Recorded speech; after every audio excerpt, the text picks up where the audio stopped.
नमस्कार अनि हार्दिक स्वागत छ कार्यक्रम टक अफ द टाउनको आजको यो श्रृङ्खलामा।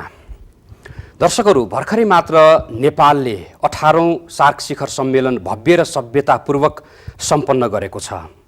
यसको व्यवस्थापकीय पक्ष कस्तो रह्यो, एजेन्डागत हिसाबले यो सार्क शिखर सम्मेलन कस्तो रह्यो र यसमा हामीले टक अफ द टाउनमा उठाउँदै आइरहेको विषय जलवायु परिवर्तन र विपद जोखिम व्यवस्थापन र समग्र विपद व्यवस्थापनको विषयमा 18औं सार्क शिखर सम्मेलन कति प्रवेश गर्न भ्यायो, कति भ्याएन, आजको समीक्षाको विषय। सुरुमा रिपोर्टपछि हामी आउनेछौँ।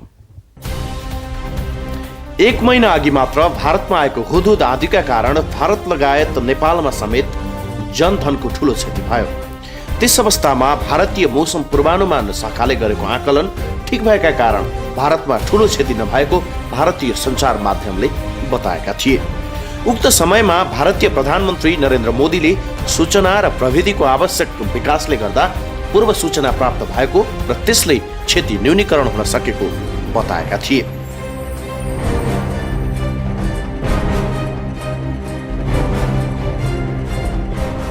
उनै भारतीय प्रधानमन्त्री नरेन्द्र मोदीले भर्खरै सम्पन्न सार्क शिखर सम्मेलनका क्रममा दक्षिण एसियाली क्षेत्रमा हुन सक्ने प्राकृतिक विपत्तिको क्षतिलाई न्यूनीकरण गरी विपद व्यवस्थापनका लागि भारतले आफ्नो क्षमता र विशेषज्ञताले भ्याएसम्म काम गर्ने बताए।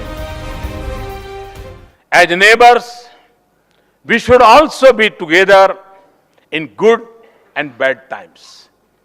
India's capability and expertise in disaster management will always be available to South Asia. Equally, as we reach out to our Indians caught in conflicts and disasters around the world.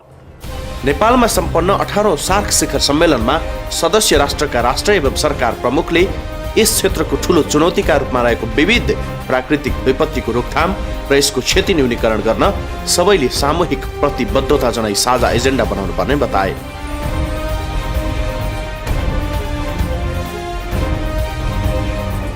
Application of this technology to the areas including communication, distance education, and disaster management, the socio-economic development in the region would be greatly benefited. SAARC शिखर सम्मेलनको आयोजक राष्ट्र नेपालका प्रधानमन्त्री सुशील कोइरालाले पनि दक्षिण एसियाली क्षेत्र विभिन्न प्राकृतिक विपत्तिका दृष्टिकोणले अत्यन्त असुरक्षित रहेको हुँदै यसको रोकथाम र क्षति न्यूनीकरणका लागि साझा कसरत जरुरी रहेको बताए। South Asia is one of the most vulnerable regions due to natural disaster emanating from climate change and erratic weather patterns.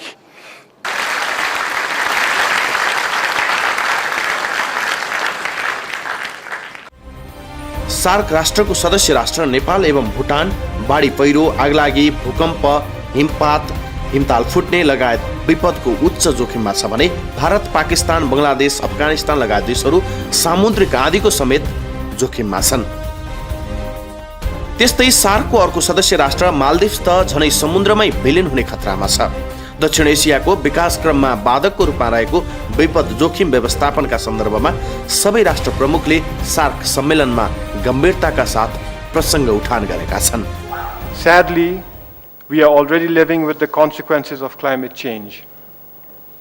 Snowfalls have become less frequent, not just in our valleys, but even on our mountain tops.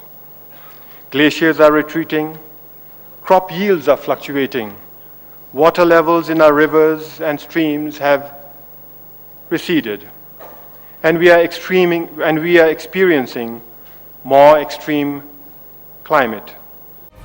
Shark बैठकको उद्घाटन सत्रमा बोल्ने क्रममा बङ्गलादेशकी प्रधानमन्त्री शेख हसिनाले बङ्गलादेशको कुल गृहस्थ उत्पादनमा गिरावट गराउने प्राकृतिक विपत्तिको जोखिम न्यूनीकरणका लागि आफ्नो देशले छुट्टै नीति र राष्ट्रिय कार्ययोजना बनाएको स्मरण गर्नुभयो।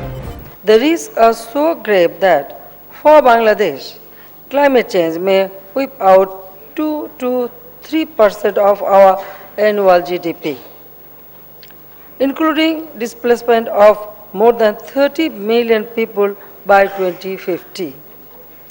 To address the challenges of climate change related risk effectively and comprehensively, we have adopted a national climate change strategy and national plan of action. सम्मेलनका क्रममा सबै देशका सरकार एवं राष्ट्र प्रमुखले वातावरणीय परिवर्तन र यसका परिणामहरूसँग जुझ्न सबैको सामूहिक इच्छा शक्ति र पहलको आवश्यकता रहेको बताए। 2 दिन चलेको सार्क शिखर सम्मेलनले आफ्नो समापन घोषणा पत्रमा समेत वातावरणीय परिवर्तन र विपद व्यवस्थापन सम्बन्धी बुँदा राखेको छ, जसमा प्राकृतिक विपत्तिमा शीघ्र उद्धार सम्बन्धी सार्क सम्झौता, पर्यावरण संरक्षण र वातावरणीय सहयोग सम्बन्धी सार्क महासन्धि र जलवायु परिवर्तन सम्बन्धी थिम्पू घोषणा पत्रको प्रभावकारी कार्यान्वयन गर्न निर्देशन दिने उल्लेख छ। त्यस्तै घोषणा पत्रले सार्क पर्यावरण तथा विपद व्यवस्थापन केन्द्र स्थापनाको प्रस्तावलाई स्वागत गरेको छ र छिट्टै कार्यान्वयनमा जाने प्रतिबद्धता व्यक्त गरेको छ।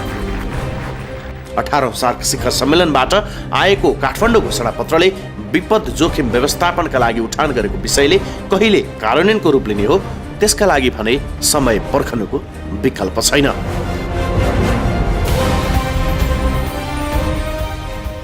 रिपोर्टपछि अब हामी संवादमा जुट्न चाहन्छौँ। आज हामीले 18औं सार्क शिखर सम्मेलनको समीक्षा र दक्षिण एसियाली राष्ट्रहरू जो विपदसँग जुधिरहेका छन् यसको व्यवस्थापनको लागि, यसको जोखिम न्यूनीकरणको लागि कस्तो एजेन्डा अगाडि आयो 18औं सार्क शिखर सम्मेलनमा विगतमा आएको थियो र यसको कार्यान्वयनको पक्ष अब कसरी अगाडि बढ्छ यो विषयमा समीक्षा गर्नेछौँ। यसको लागि हामीले स्टुडियोमा अतिथिको रूपमा आमन्त्रण गरेका छौँ परराष्ट्र मन्त्री महेन्द्र बहादुर पाण्डेज्यूलाई। हार्दिक स्वागत छ यहाँलाई। धन्यवाद।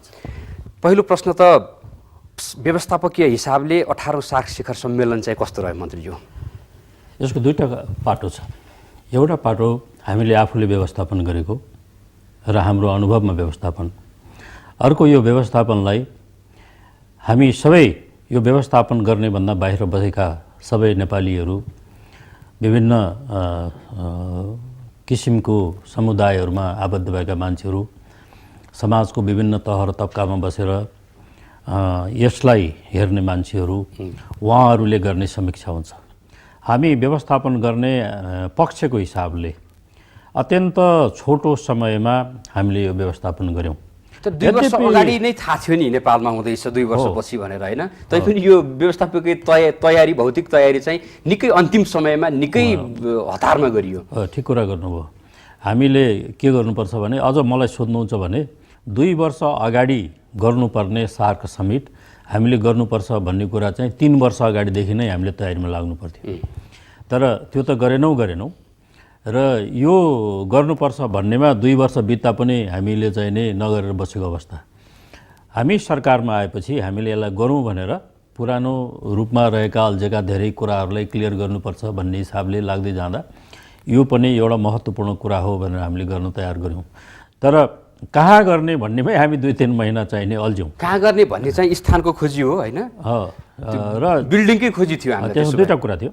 एउटा चाहिने समिट गर्ने भेन्यू बिल्डिङ, अर्को कुरो समिटमा सहभागी हुने सरकार प्रमुख र राष्ट्र प्रमुख र डेलिगेसन मेम्बरहरूलाई दिने एकोमोडेसन, त्यसको निमित्त स्पेस।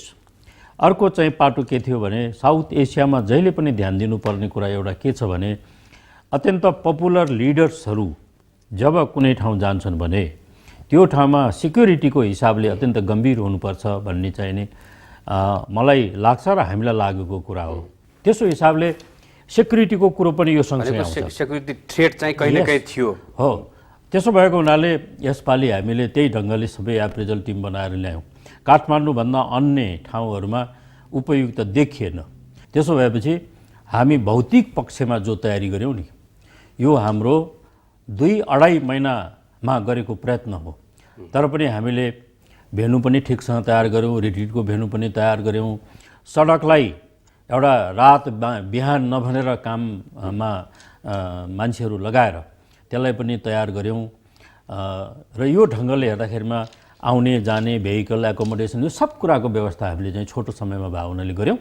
चुस्त दुरुस्त भन्दा पनि मध्यम रह्यो भनेर यहाँहरूको समीक्षा अहिले के छ? हाम्रो समीक्षा के छ भने जुन समयसँग हामीले खेल्नु पर्यो त्यो समयको हिसाबले हामीले जे तयारी गऱ्यौँ नि त्यो तयारी अत्यन्त तपाईँको एक्सलेन्ट भनेर चाहिँ म भन्दिनँ, तर सन्तोषजनक रूपमा यो तयारी भयो। जो अब व्यवस्थापकीय हिसाबले यहाँले समीक्षा सरकारको अथवा क्याबिनेटको समीक्षा त प्रस्तुत गरिसक्नुभयो।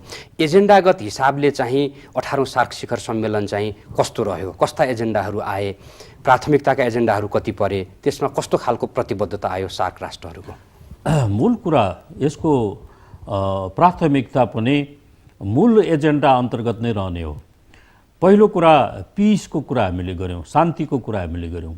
शान्ति भनेको तपाईँको हतियार बिसाउँदैमा शान्ति हुँदैन। हामीले पोभर्टी एलिभिएसनलाई प्राथमिकतामा राख्यौँ, शिक्षाको गुणात्मक विकासलाई प्राथमिकतामा हामीले राख्यौँ, महिला बालबालिका ट्राफिकिङ र उनीहरूको विरुद्धमा हुने भाइलेन्सको अथवा हिंसाको अन्त्य गर्ने कुरालाई हामीले प्राथमिकतामा राख्यौँ।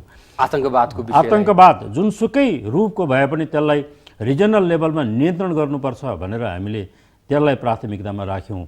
त्यस्तै गरिकन पारस्परिक हित र सम्बन्ध हाम्रो बलियो भएन भने, एकले अर्कोलाई विश्वास गर्न सक्ने वातावरण बनाउन सकेनौँ, सम्बन्ध सुदृढ गर्न सकेनौँ भने फेरि पनि सबै वैभव का कुराहरू सम्पन्न भएर पनि हाम्रो बिचमा शान्ति हुँदैन। त्यसैले त्यो कुरा पनि हामीले प्राथमिकतामा राख्यौँ। र अर्को कुरा के हो भने प्रकृति र मानवको बिचको सम्बन्ध, यो सम्बन्ध चाहिँ तपाईँको हार्मोनियस हुनुपर्छ। फेरि यो सार्क रिजन भनेको तपाईँको यो डिजास्टर प्रोन रिजन भनेर हामी भन्छौँ, अथवा यो प्राकृतिक प्रकोप पर्न सक्ने क्षेत्र भए हुनाले हामी सबै सदस्य राष्ट्रहरूको कन्सर्नको पनि विषय भए हुनाले यी विषयहरूलाई हामीले प्राथमिकतामा राखेर यसपालिको एजेन्डामा छलफल गऱ्यौँ। त्यसका फर्मुलेसनहरू त्यही ढङ्गले निर्माण गऱ्यौँ र हामीले घोषणा पनि गरेका छौँ। अब हाम्रो अगाडि च्यालेन्ज त्यसलाई कार्यान्वयनको मात्रै छ। मन्जु, यो यसभन्दा अगाडि पनि हामीले अब यो धेरै कुरा म जुन विषयमा प्रवेश गर्दै थिएँ यहाँले नै उठाइदिइहाल्नुभयो त्यो विषय, जस्तै प्राकृतिक विपद सम्बन्धी सार्क सम्झौता यसभन्दा अगाडि हामीले गरिसकेका रहेछौँ, पर्यावरण संरक्षण सहकार्य सम्बन्धी सार्क सन्धि पनि गरिसकेका रहेछौँ, जलवायु परिवर्तन सम्बन्धी थिम्पू घोषणापत्र पनि हामीले सार्वजनिक गरिसकेका छौँ। अब फेरि यसैको आधारमा रहेर सार्क पर्यावरण तथा विपद व्यवस्थापन केन्द्र स्थापनाको प्रस्ताव विगतमा गरियो, अहिले स्वागत मात्र गरियो। किन यसलाई चाहिँ कार्यान्वयनमा यही वर्षदेखि लैजान्छौँ भनेर भन्न चाहिँ सार्क राष्ट्रहरू सकेनन्, जबकि 8 सार्क राष्ट्रहरू कुनै न कुनै विपत्तिको चोटमा चाहिँ छन् यति बेला पनि? यो विषयमा म एउटा कुरा भन्छु। हामीले यो यस्तो विपद व्यवस्थापनको जो केन्द्र हामीले बनाउने, विभिन्न मुलुकहरूमा त्यसको चाहिँ अफिस कार्यालय खोल्ने, त्यहाँ चाहिँ आवश्यक वस्तुहरू जुटाउने र विपदलाई व्यवस्थापन गर्ने भन्ने कुरा घोषणा गरिएका कुराहरू कार्यान्वयन भएनन्। त्यसको कारणहरू छन्। हामीले योभन्दा अगाडि 29 वर्षमा यो 18औं भयो, 17वटा त योभन्दा अगाडि नै हामीले चाहिँ समिट गऱ्यौँ, घोषणा गऱ्यौँ। सुरुको पहिलो तपाईँको यो सार्क समिट जो बङ्गलादेशको ढाकामा भयो, त्यसको 1 नम्बरमै तपाईँले हेर्नुभयो भने त्यो घोषणाको हामी के देख्छौँ भन्दाखेरिमा चाहिँ पिस एन्ड सिक्योरिटी भनेका छौँ। पिसको कुरा मैले अघि गर्दाखेरिमा मैले अघि एउटा 2 धारे तरबारको कुरा गरेँ। पहिरो लड्ने पाखामा घर बनाएर बस्या छ भने त्यो मान्छे सुत्न सक्छ र पानी पर्यादिन? त्यहाँ पनि अशान्त हुन्छ। त्यसो भएको हुनाले यो सब विषयमा लागू गर्नुपर्ने। तर हाम्रो सार्क रिजनका जो सदस्यहरू छौँ, हाम्रा भित्र 2टा कारण रहे। यो म आज सधैँभरि भन्ने गर्छु र आज पनि तपाईँ मार्फत म जनता दाजुभाइहरूलाई म सुनाउन चाहन्छु। एउटा कुरा सदस्य राष्ट्रहरूभित्रको आन्तरिक कारण हो। हामीभित्र पनि अनेक खालका द्वन्द्वहरू भए। त्यस्तै इन्डियामा कोलिसन गभर्मेन्ट राजनैतिक रूपले अस्थिरता रह्यो। पाकिस्तानमा अहिले अलिकति पोजिटिभ सिम्पटम देखिएको छ, त्यहाँ पनि राजनैतिक रूपले त्यस्तै देखियो। श्रीलङ्कामा पनि द्वन्द्व थियो। बङ्गलादेशमा राष्ट्रहरूको आन्तरिक कारण, द्विपक्षीय त्रिपक्षीय कारणहरूले गर्दा पनि यी विषयहरू लागू गर्न सकियो। एउटा आन्तरिक कारण जुन मुलुकले यसको नीति बनाउनु पर्थ्यो, यसको प्रोग्राम बनाउनु पर्थ्यो, यसलाई त्यसको निमित्त विधि बनाउनु पर्थ्यो, त्यसलाई लागू गर्नु पर्थ्यो, आन्तरिक झमेलामा अल्झिएको एउटा कारण। यसै कारणबाट दोस्रो पारस्परिक हित र विश्वास गर्ने वातावरण सिर्जना गर्ने सम्बन्धमा पनि केही कमजोरीहरू तपाईँ हामी यद्यपि अहिले पनि छ, एकदम निराकरण भइसकेको छैन। मेरो शब्दमा मैले भन्दाखेरि चाहिँ के भन्छु भने तपाईँको बिहानीको झुल्के घामको जो किरण हुन्छ नि हिमालमा सबभन्दा पहिले देखिन्छ क्या त्यो किरण देखिएको छ तर त्यसले पखेरा ढाक्न बाँकी नै छ त्यसले तताउन बाँकी नै छ त्यसले हाम्रा ओसिला चिजहरूको ओस हटाउन बाँकी नै छ त्यो हटेपछि मात्रै पूर्ण रूपले हामी न्यानो अनुभव गरेर बस्न पाउँछौँ एउटा एडिबीको प्रक्षेपण के देखियो भन्दा कुल ग्रास उत्पादनको मालदिप्सको करिब 12.6%, नेपालको 9.9%, बङ्गलादेशको 9.4%, भारतको 8.7% गुम्नी पक्ष अथवा नोक्सानी चाहिँ 2021 सम्ममा चाहिँ यो प्राकृतिक विपत्तिको कारणले गर्दा यति कुल ग्रास उत्पादनको क्षति हुन्छ भनेर प्रक्षेपण गरिएको छ। नेपालकै कुरा गर्ने हो भने पनि प्रत्येक वर्ष करिब 3-4 जनाको मृत्यु, प्रत्येक दिन चाहिँ करिब 3 जनाको मृत्यु, प्रत्येक वर्ष चाहिँ करिब 700-800 को मृत्यु प्राकृतिक प्रकोपबाट भइरहेको छ। अब मालदिप्सको कुरा त्यस्तै छ, भुटानको कुरा, मालदिप्स त करिब डुब्ने खतरामा छ भनिन्छ, इन्डियाको अस्तिको बाढीको काश्मीरको बाढी त छँदैछ, अन्य देशहरूमा भूकम्पीय जोखिम पनि छँदैछ। अनि यता चाहिँ भुटानमा चाहिँ हिमतालहरू फुटेर, हिमनदीहरू फुटेर त्यसले ल्याउने क्षतिको वा विनाशको आकलन त गरिएकै छ। कति साँच्चै संवेदनशील र कति गहनतापूर्वक यो विषय सार्कको अहिले 18औं शिखर सम्मेलनमा उठ्यो वा यसलाई झारा टार्ने हिसाबले मात्र एउटा बुदाको रूपमा राखिदिया हो भनेर बुझ्न खोजेको? यो जीवनसँग जोडिएको छ, यो हाम्रो घरसँग जोडिएको छ, हाम्रो समाजसँग जोडिएको छ र समाजमा बस्ने प्रत्येक मान्छेको जिन्दगीसँग जोडिएको कुरा हो। त्यसकारण तपाईले भन्नुभयो नि यो झारा टार्ने भनेको आफ्नो विरुद्धमा लाग्ने हो, आफ्नो विरुद्धमा तपाईको यो निर्णय गर्ने हो। यदि हामी आफ्नो पक्षमा गर्छौं भने, समाजको पक्षमा गर्छौं भने, राष्ट्रको पक्षमा गर्छौं भने, सिङ्गो यो क्षेत्रको पक्षमा हामीले गर्ने हो भने यो गम्भीर विषय हो। यसमा हामीले गम्भीर हुन जरुरी छ र यो प्राकृतिक प्रकोपलाई रोक्ने एउटा मात्रै उपाय होइन, दुईटा बाटो छ। एउटा कुरा प्रकृतिसँग हामीले हाम्रो सम्बन्धलाई अत्यन्त सुमधुर बनाउनुपर्छ। प्रकृतिलाई हामीले सम्मान गरेर जोगायौं भने प्रकृतिले हामीलाई सम्मान गरेर तपाईको सुविधा र सुख दिन्छ।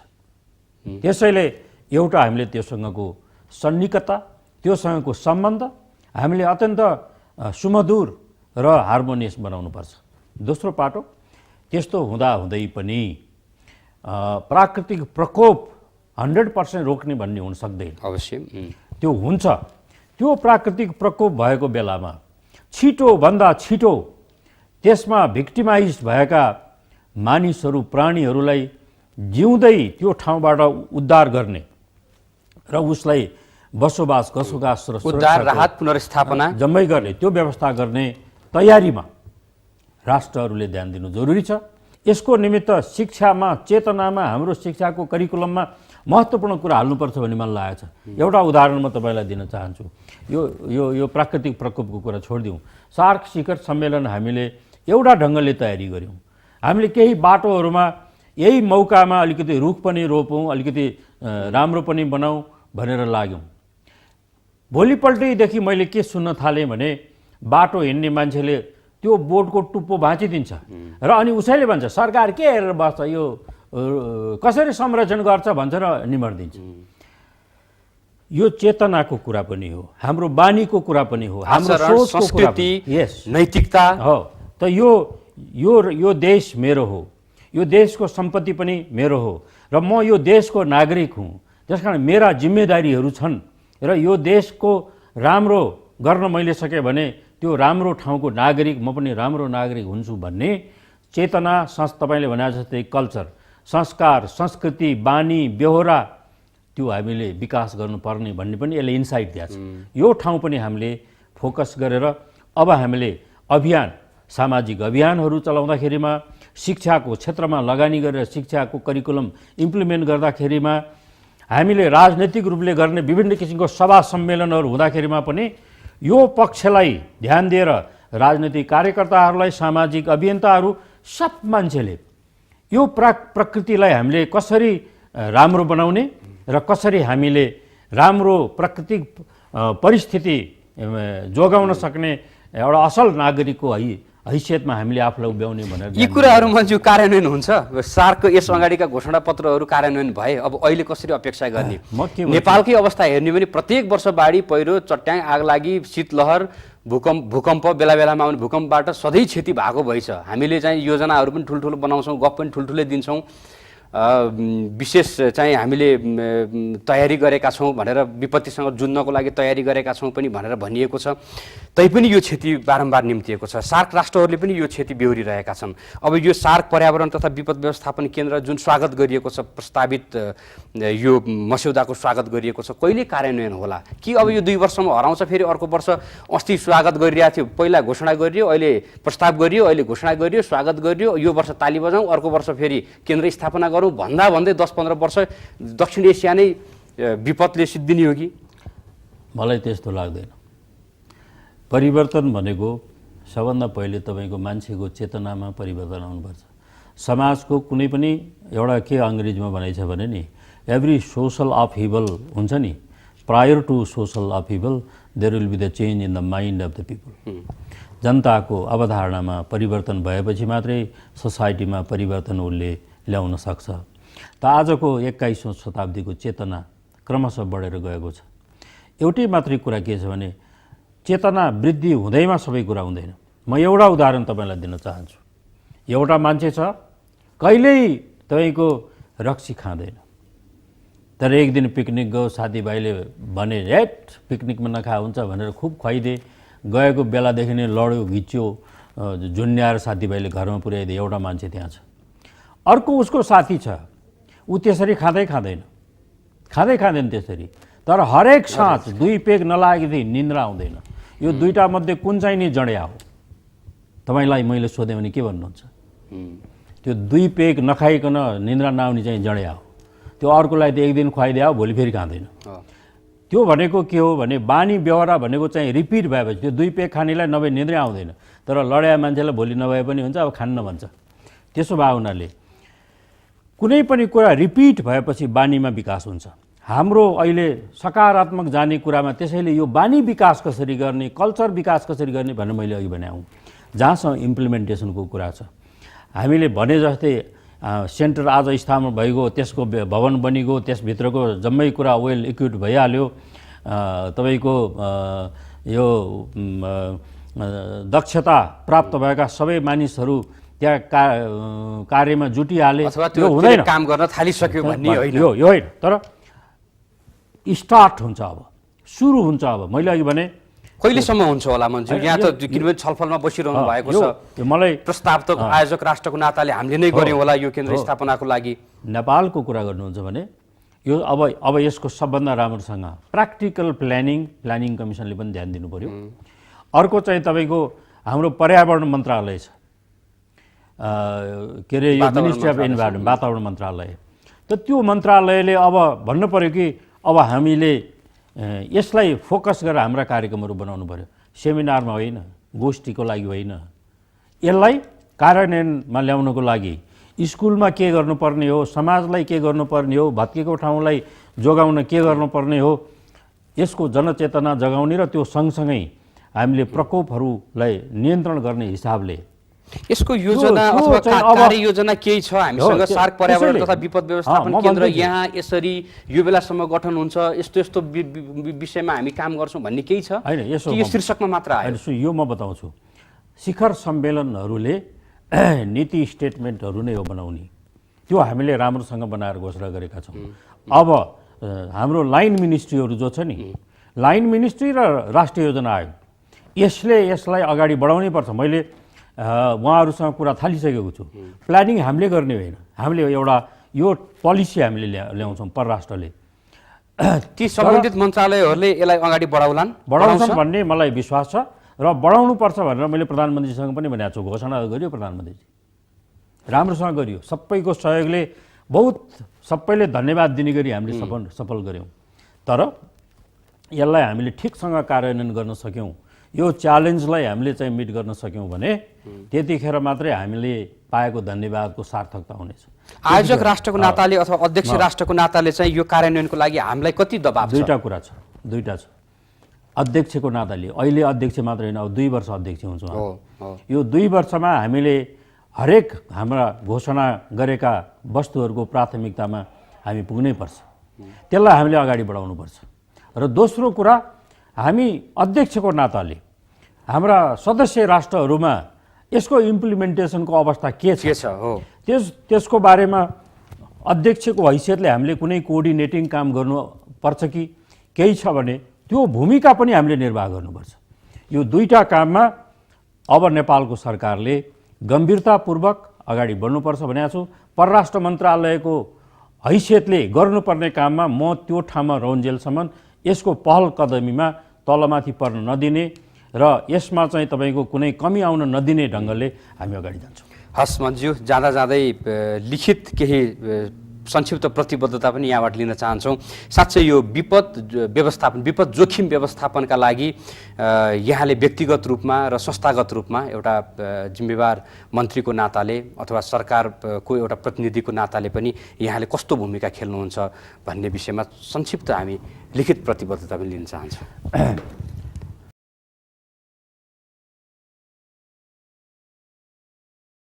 हालै सार्कको 18औं शिखर सम्मेलन भव्यता र सभ्यताका साथ सम्पन्न गर्न सफल नेपालले घोषणापत्रमा उल्लेख भएका अति महत्त्वपूर्ण विषयवस्तुहरू कार्यान्वयन गर्न गम्भीर भएर नीति, विधि र योजना बनाएर कार्यान्वयनमा जानुपर्छ।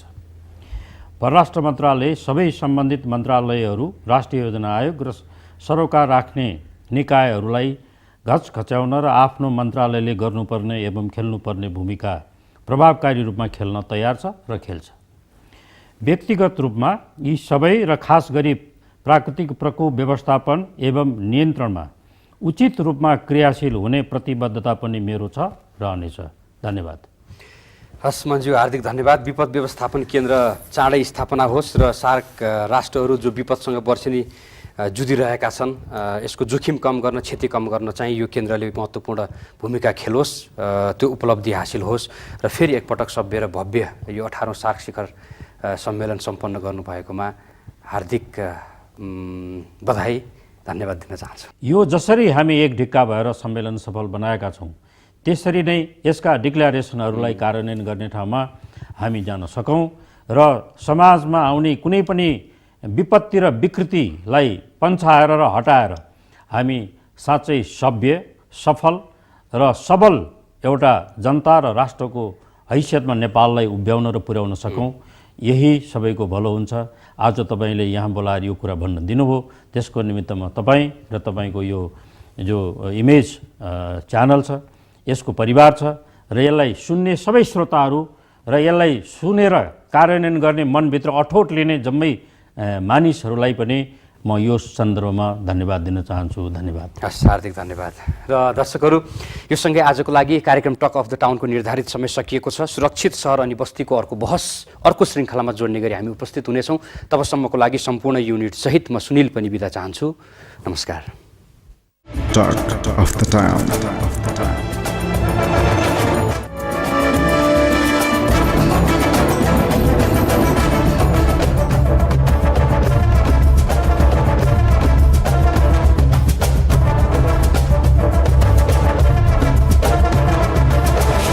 Talk of the Town.